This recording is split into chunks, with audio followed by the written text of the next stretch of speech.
गया हमसे।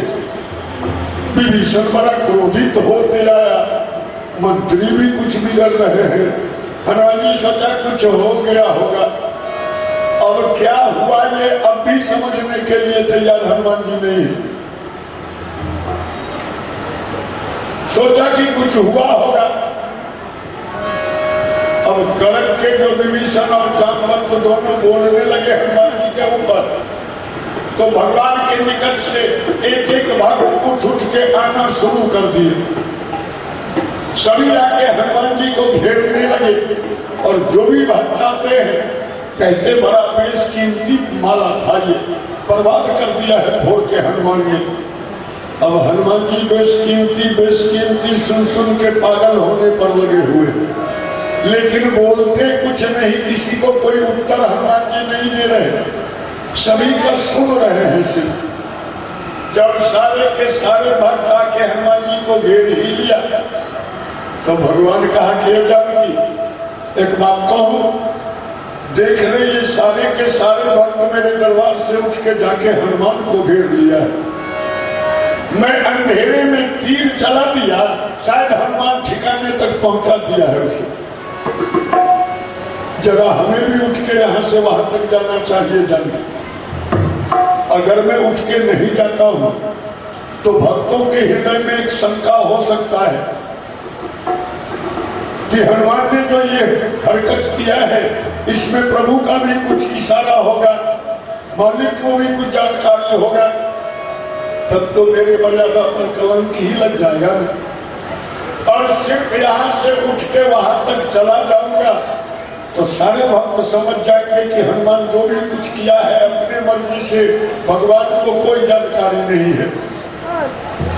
भगवान अपने जगह से उठ के चले और वहीं से कहते कि क्या बात है विभीषण, क्यों सबके सब घेर लिए हो हमारे हनुमान को। विभीषण अति प्रसन्न होने लगे कि अब तो हमारा फैसला हो ही जाना है यार। न्यायाधीश ही चल चुके हैं गद्दी छोड़ के, तो इस दरबार का जो सबसे बड़ा सजा होगा वो आज हनुमान को मिलेगा, क्योंकि बहुत बड़ा अपराध हनुमान ने किया है। और हनुमान जी सोचते हैं कि अभी तक जितने भक्त आए हैं वो सब विभीषण के पक्ष में, मैं अकेला पल्ला पड़ा हुआ हूँ, हमारे पक्ष में कोई नहीं। अब भगवान आ रहे हैं, न जाने भगवान किसके तरफ होते। हनुमान जी सोच रहे हैं कि अगर भगवान हमारे पक्ष में आ जाए ना तो इन सारे भक्त से एक के पल में निपट लेने का क्षमता हमारे पास है, एक पल में सबसे फैसला कर लूंगा मैं। लेकिन पहले भगवान का मुख देखना होगा, वो किधर है। और भगवान अभी 10 कदम दूर ही थे कि विभीषण आगे बढ़ के वो माला का चूर भगवान को भी दिखला दिया। देखिए प्रभु क्या दशा कर दिया मेरे माला का हनुमान ने। हृदय में तो हुआ प्रभु को कि मारू ठहाका, हनुमान जी हृदय के अनुकूल काम दिखला दिया था, लेकिन कहा न मर्यादा पुरुषोत्तम है, मर्यादा का रक्षा करना है। क्रोध प्रकट करने लगे प्रभु, ये तो तेरे माला का चूर है, किसने इतने बेरहमी से फोड़ दिया विभीषण तेरे माला को। कहा कि हनुमान को छोड़ के दूसरा इतना हिम्मत कौन कर सकता। बल कहा पागल हो गया है क्या मेरा हनुमान। कहाँ है हनुमान, चलो अभी चल के पूछ लेता हूँ। कहा सामने भक्तों के बीच घिर के बैठे हुए हैं। भगवान कहा चलो पूछता हूँ। विभीषण के साथ साथ भगवान श्री राम भी आगे बढ़े और 10 कदम दूर से ही गरजदार आवाज में पूछ दिया, हे हनुमान क्या तू बतला सकता है कि इस माला को इतने बेरहमी से क्यों फोड़ दिया है तू।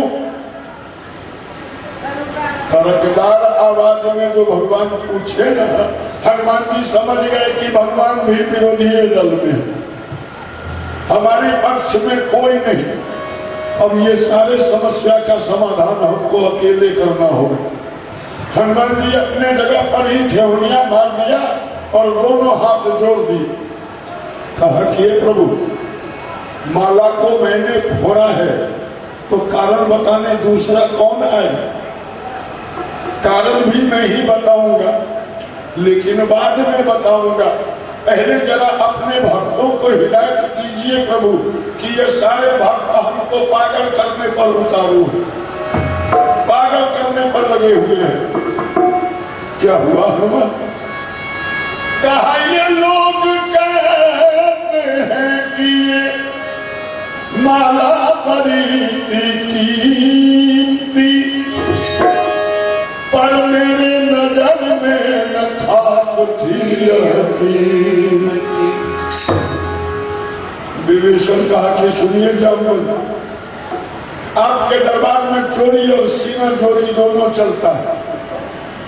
इतना बेशकीमती मणि के माला को फोड़ फाड़ के बर्बाद भी कर दिया हनुमान, और अब कह रहा है कि वो खाकों के बराबर नहीं था।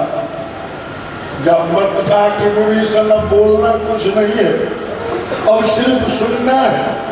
भगवान प्रश्न कर रहे हैं ना हनुमान से, सिर्फ सुनो कि क्या क्या होता है। भगवान कहा कि हनुमान, जब सारे भक्त कबूल कर रहे हैं कि ये बेशकीमती मणि का माला था, तो तुम अकेले कैसे कह रहे हो कि ये खाक के बराबर नहीं है? हनुमान जी कहा कि अगर सारे भक्त का बुद्धि भ्रष्ट हो जाए तो हमें उनके साथ पागल हो जाए क्या प्रभु? इस माला के रहस्य को किसी ने जानने की कोशिश नहीं की। इसके चमक को देख के सब बेशकीमती का अनुमान लगाना शुरू कर दिया। चमक दमक देख के सब बेशकीमती मणि माला कह रहे हैं, लेकिन मैं इसके रहस्य को जाना हूं, इसलिए मैं इसे खाक के बराबर मानने को तैयार नहीं। भगवान कहा कि क्या रहस्य जाना, जरा हमको भी सुनाओ। सारे भक्त परेशान है जानने के लिए, सभी सुन लेंगे कि किस रहस्य से पर्दा उठा रहे हो तुम, क्या रहस्य जाना है इस माला के बारे में। हनुमान जी कहा तो सुनिए भगवान, 1 घंटे में हम कई करोड़ राम नाम जप लिया करते हैं, 1 घंटा समय हमारा यही मणि माला खराब कर दिया। एक एक दाना को 20-20 बार घुमाने में लगे हुए हैं, एक बार भी आपका नाम गाने का फुर्सत नहीं मिला है। और इतने समय खर्च करने के बावजूद भी सफलता नहीं मिला है। जो मैं ढूंढ रहा था इस माला में कहीं नहीं मिला। भगवान कहा कि माला में क्या ढूंढ रहा था हनुमान? माला में क्या ढूंढने लगा जो नहीं मिला तुम्हें?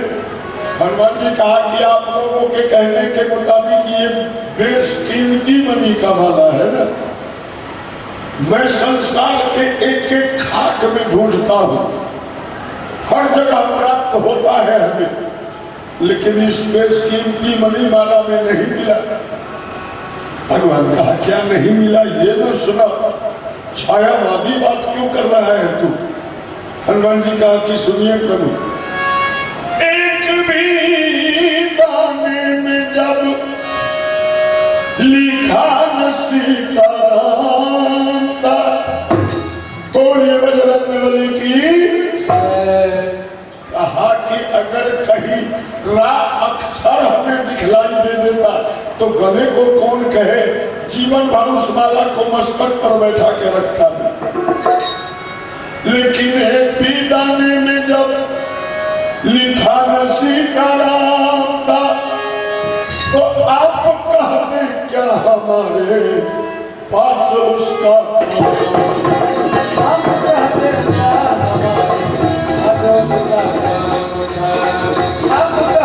क्या हमारे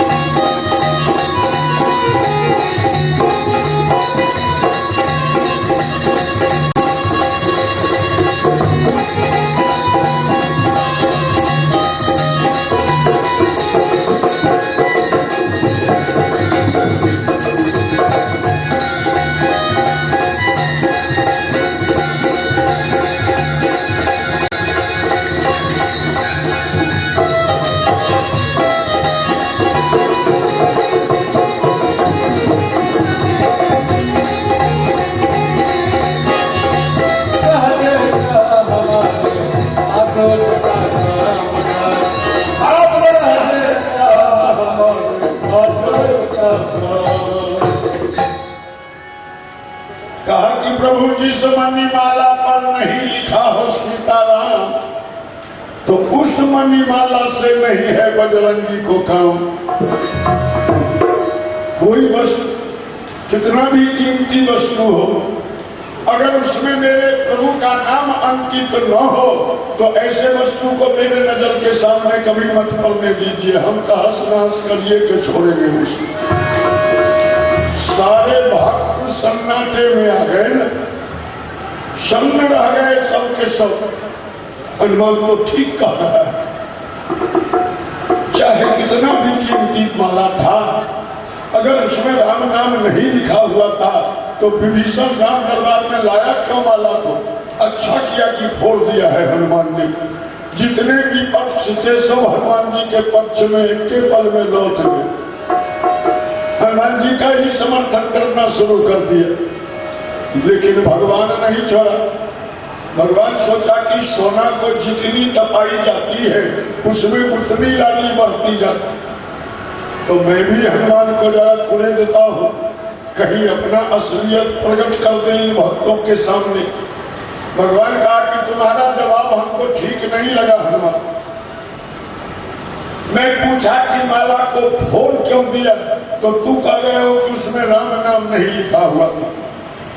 अगर राम नाम नहीं लिखा था तो माला किसी भक्त को वापस लौटा देना चाहिए था तुम्हें, फोड़ने की क्या जरूरत थी? हनुमान जी कहा कि ये भी बतलाता हूं मैं। एक एक दाना को 20-20 बार घुमा घुमा के मैं इत्मीनान से देखा हूं, कहीं राम नाम नहीं दिखलाई दिया हमें। मैं सोचा कि कोई बारीक कारीगर बारीकी से इस दाने को बनाया है, इस दाना के ऊपर में राम नाम कहीं नहीं दिखलाई दे रहा है, तो शायद अंदर में हो लिखा यह जान कर तोरा इसे। हनुमान जी कहा कि मेरे मन में हुआ कि दाना के भीतरे में राम नाम लिख लिख के तब दाना बनाया गया होगा। यही सोच के मैं एक एक दाना को फोड़ फोड़ के ढूंढता रहा प्रभु। शायद अंदर में हो लिखा तो जान कर तोराई से, लेकिन था वहां पर भी सफाया इसलिए थोड़ा।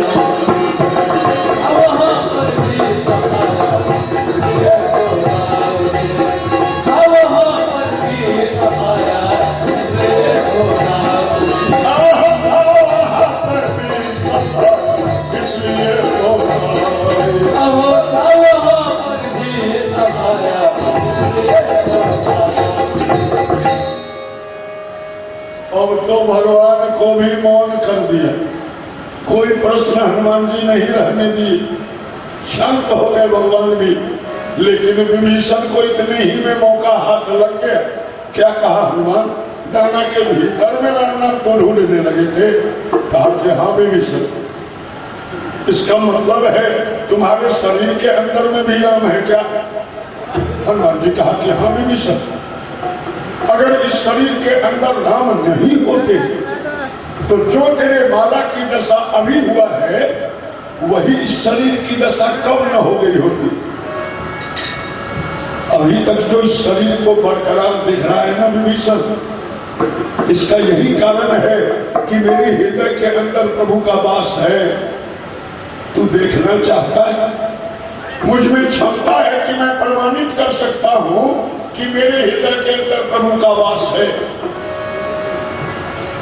हनुमान जी गदा को जमीन में छोड़ते हैं, आवेश में आ गए थे।